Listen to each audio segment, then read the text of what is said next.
Hey everyone, how's it going? Welcome to my YouTube channel called Tech Talk, and today I'll be talking about the Samsung Galaxy S6 Edge. So to jump right in, Samsung's flagship of the year is the S6 Edge and also the regular S6, so they launched two different phones. This phone is actually really cool, in my opinion. I've been using it for about 2 weeks now, and it's got some really awesome features. First of all, it's got one of the best displays that's out there on any smartphone. It's got a QHD display. It's using a Super AMOLED panel, which has about 2560 by 1440 pixels. What that really means is it's got one of the best displays. It's super bright, super crisp, wonderful colors, really accurate, especially when you're watching videos. If you're watching any YouTube videos, especially if they're in 2K, you're going to really have an awesome experience. On the front, you've got a 5 megapixel front-facing camera, which takes some really good selfies, especially in low light. It's actually one of the best front-facing cameras that I've used in a while. On the bottom here, you've got your physical home button, which some people like, some people don't. I actually don't mind it on the Samsung phones. They've been doing this pretty much all their phones since they started making Android-based smartphones, and they've stuck with it on the S6. On the right side, you've got your back button, and on the left, your recent app button. On the bottom of the phone, you've got a 3.5mm headphone jack, micro USB adapter, speakers, and a mic. On the right side, you've got your one button here, which is your power button. On the top, you've got your infrared blaster, which allows you to control your TV, cable box, different things like that. Microphone here again, and your nano SIM tray. On the left side, you've got your volume rocker. And on the back of the phone, you've got your 16 megapixel camera. Now this has optical image stabilization, so it takes some really good shots during the day and also in low light.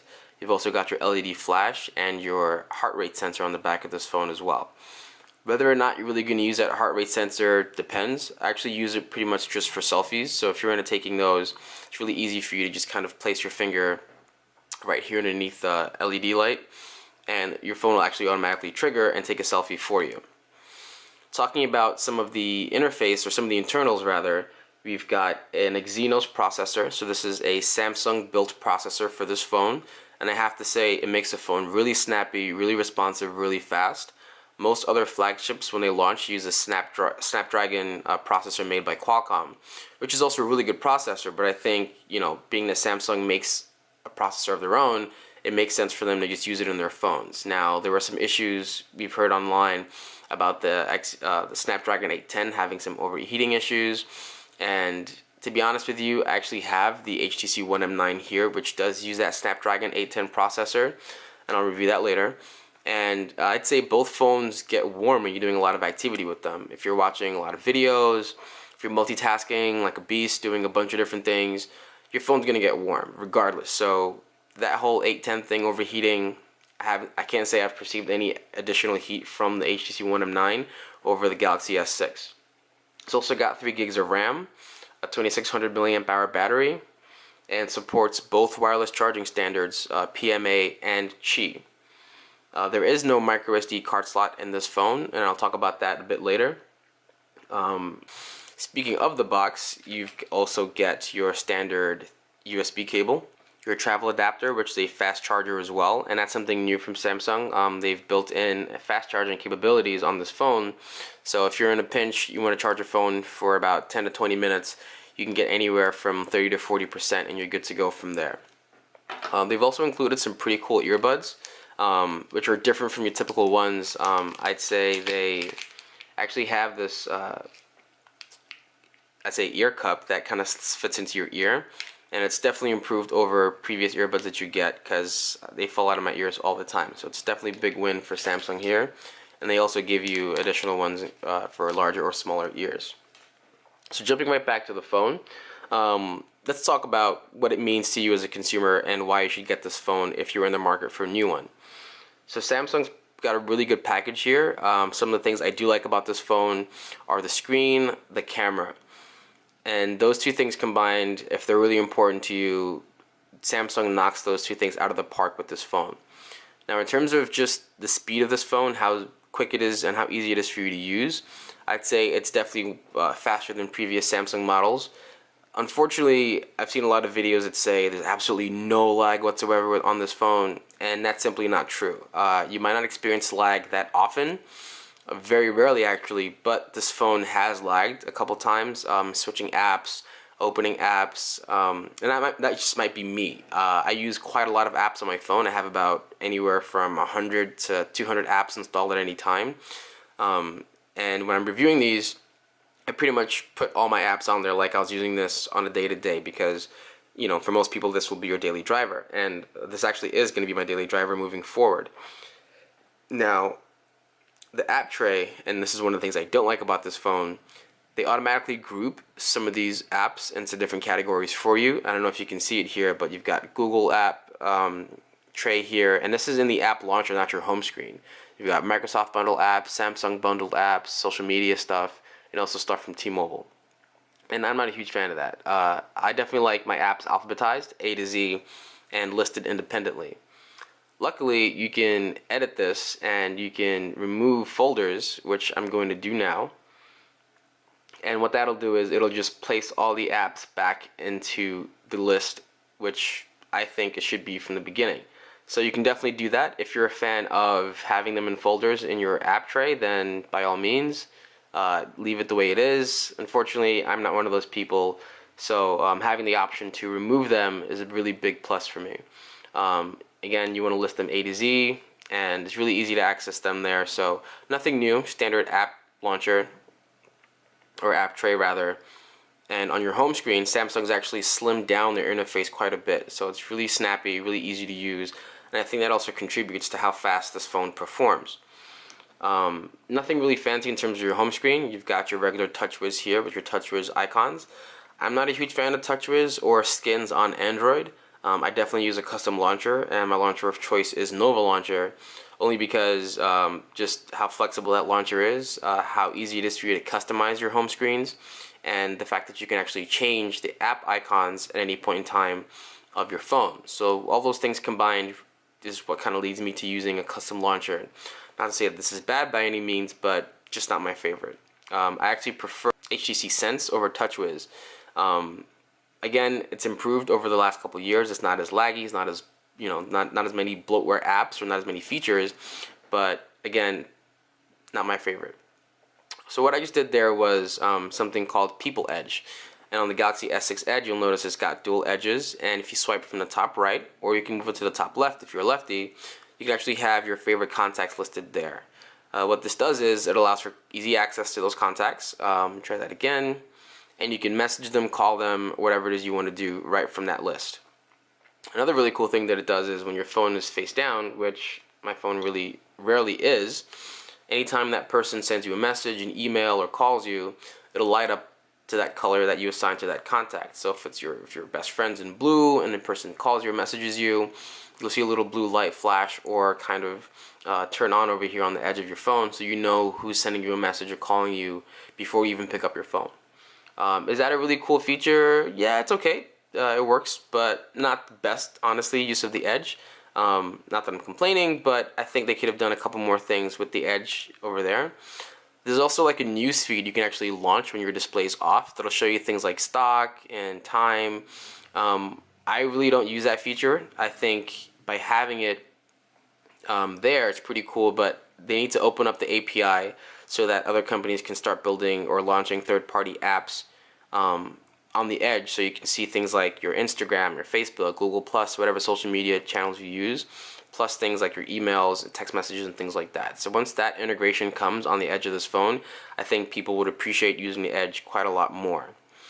The fingerprint scanner, I know I mentioned that earlier, is definitely another thing that I like about this phone. It works pretty much every time for me, and I can't see myself unlocking my phone with a password or with a PIN code anymore. It's definitely going to be using the fingerprint scanner. So if any of the other companies are watching, get on that, because it's a definitely really cool feature. With the Qi charger, I've got one here. The advantage of that is you can actually just rest your phone right on the charger here, and it starts charging automatically. So if you're into wireless charging, this is definitely a big plus. The cool thing Samsung did here was that they built in support for both industry standards, which is PMA and Qi. So if you have any one of those chargers, it'll work really well for you out of the box. Cons: no expandable storage. Now, for some people that's a pretty big deal. For me, it's not. you can buy the 64 gig model of this phone or even 128 gig model. With cloud storage, honestly, that's really not that big of a deal to me. You've got Google Drive, you've got Dropbox, you've got Box, you've got Amazon Cloud Storage, you've got OneDrive, and a couple other ones out there as well. So is it really necessary? Probably not. I know with Amazon Prime, you get unlimited cloud storage for all your photos and videos, so that's an option for you to back it up. On Google Drive, I think they give you about 15 gigs of free storage. You can purchase 100 gigs, an additional 100 gigs every month for $2. So in a year, it's about 24. If you have a 2-year contract, it's about $48 in 2 years. That's the cost of a 64 gig micro SD card. So 100 gigs, 132 gigs, actually 147 gigs for $48 a month if you get the 32 gig version. So that's 100 gigs from Google Drive, the 15 they give you, plus the 32 that comes built into this phone. So to me, cloud storage is the way to go. You can actually access all those photos, videos, files from other devices as well. So if all your memory is built into this phone, you go on vacation, take a bunch of photos, and you lose your phone, maybe the phone gets cracked or it's water damage, you've pretty much lost all the photos and videos you've taken. But with cloud storage, once they're backed up, you can access those photos on your computer, your laptop, your tablet, another phone if you have one, and you really don't have to worry about, having all your photos and videos in one place. So that's a big plus for me in terms of cloud storage. So I'm a huge fan of cloud storage. Whether or not they should have put a micro SD card slot in here, yeah, I mean, to satisfy just the general consumer, yeah, they should have. But, there are definitely ways around it. And another thing is the non-removable battery on the back. Now, a lot of people are complaining about that, saying that, they should have made a bigger battery, they should have put, a removable battery in there. And again, there are other ways around that. To me, that's not that big of a deal. I haven't had an additional battery since I owned the Samsung Galaxy Nexus, which had pretty poor battery life, and I think everyone can agree to that. And yeah, that was the last time I had an additional battery in my pocket. Ever since then, they've come out with portable chargers or external chargers, and to anyone that plays Ingress, you'll know that that's a must-have if you're into gaming or doing anything on your smartphone. And they have a bunch of different options. I know Anker makes a ton of different ones, ranging from 4,000 milliamp hours all the way up to like 20,000 milliamp hours. So if you've got a 2,600 milliamp hour battery in here, and you buy, let's say, a 10,000 milliamp hour external battery, you can charge your phone at least 3.5 times and still have some juice left. In addition to that, these external battery chargers allow you to charge more than one device at a time. So if you're into wearables, if you've got Android Wear, if you've got Google Glass, if you're getting that new Apple Watch, if you've got other wearables like Fitbit, fitness trackers, or pretty much anything else, your tablet, anything that charges with a micro USB charger, you'll be able to charge with your additional external charger. So not only are you going to be able to charge your phone, but any of those devices I mentioned as well. And I think that's a really good plus. So if you're in the market for buying another battery from Samsung or from any other manufacturer that has them, those will run you anywhere from $30 to $40 for that one battery, which will only charge this one device. And when you trade in your phone and when you sell your phone, you have to sell that battery as well. If you get an external one, you can use that for pretty much anything you have as long as that battery is good. So big plus to external batteries. Yeah, so that's pretty much it in terms of this phone. I'd say it's a definite plus. When I walked into the store, actually, I had a look at the original Galaxy S6, not the Edge, and I really couldn't tell it apart from the S5. And that was a pretty big deal to me because, I don't want to buy something that looks like just like the previous gen's version. I want it to look a little different, even if it's something as minor as having these dual edges. And honestly, it's not a minor thing, but if that's what separates this phone from the next one, I'm always going to go for the thing that differentiates it. Whether or not you're going to take full advantage of the Edge is really up to you and how you use your smartphone. I'm sure Samsung's going to allow for a lot more development and increase the functionality of those edges. But yeah, that's pretty much why I picked this phone over the regular S6. I showed you here the HTC One M9, which I'll put in a separate review, and I like that phone as well, and I'll talk a bit more about that there.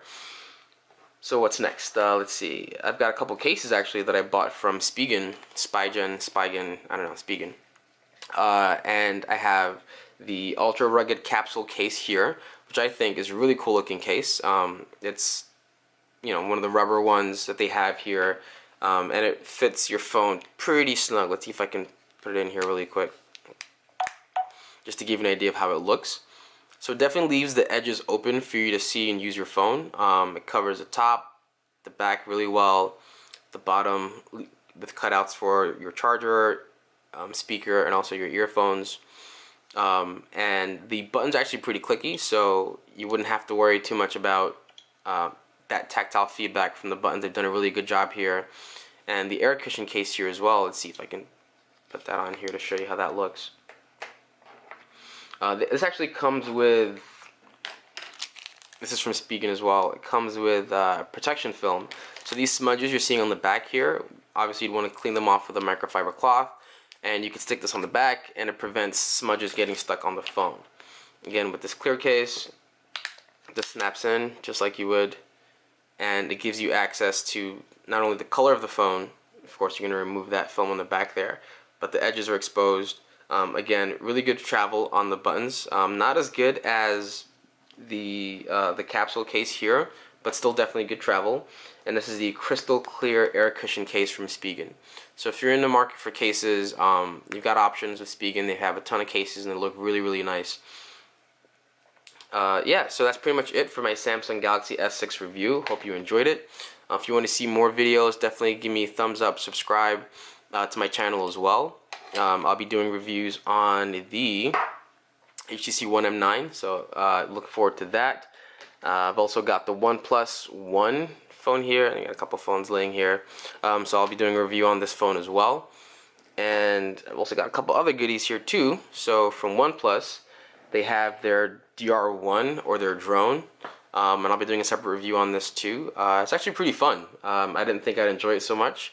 It costs about 20 bucks. And you can see it's, not the most advanced drone out there. I'd say this is more of a quadcopter than a drone. It's really small, fits in the palm of your hand, but it's a lot of fun. So I'll do another review of this if you guys want to see that later on as well. Cool, thanks for watching, and I hope you guys enjoyed. Later.